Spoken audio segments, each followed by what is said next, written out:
బుల్లితెర ప్రేక్షకులను ఎంతగానో ఆకట్టుకుంటున్న గుండె నిండా గుడిగంటలు సీరియల్ జూన్ 12వ తేదీ ఎపిసోడ్లో హై డ్రామా నడిచింది. పెళ్లి రోజు వేడుకల్లో శృతి సడన్ గా కనిపించకపోవడంతో రవి టెన్షన్ పడుతుంటాడు. ఆ కంగారును కవర్ చేయడానికి ప్రభావతి కామాక్షితో బలవంతంగా స్టేజ్ పై డాన్స్ చేస్తాడు. మరోవైపు బాలు మీనా శృతి కోసం ఊరంతా వెతుకుతారు. మొదట డబ్బింగ్ స్టూడియోకి వెళ్లిన వాళ్లకి శృతి విడాకుల కోసం ఒక లాయర్ దగ్గరకు వెళ్తుందని తెలిసి షాక్ అవుతారు. కంగారుగా లాయర్ అడ్రస్ కనుక్కొని అక్కడికి చేరుకుంటారు. లాయర్ ఆఫీస్లో శృతిని చూసిన బాలు మీనా ఊపిరి పీల్చుకుంటారు.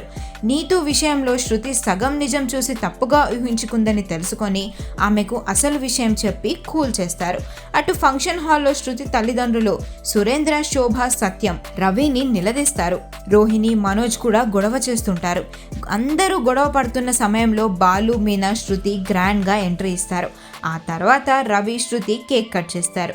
ఇక వేడుకల్లో శృతి మాట్లాడుతూ ఈరోజు తను, రవి ఇంత సంతోషంగా ఉన్నారంటే దానికి కారణం బాలు అన్నయ్య, మీనా వదినేనని ఎమోషనల్ అవుతుంది.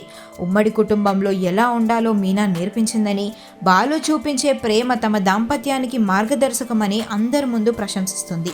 మావయ్య సత్యం తనను కూతురులా చూసుకుంటాడని చెప్పడంతో అందరూ సంతోషిస్తుంటారు. ఈ ట్విస్ట్లతో ఎపిసోడ్ ఎంతో సంబరంగా ముగుస్తుంది.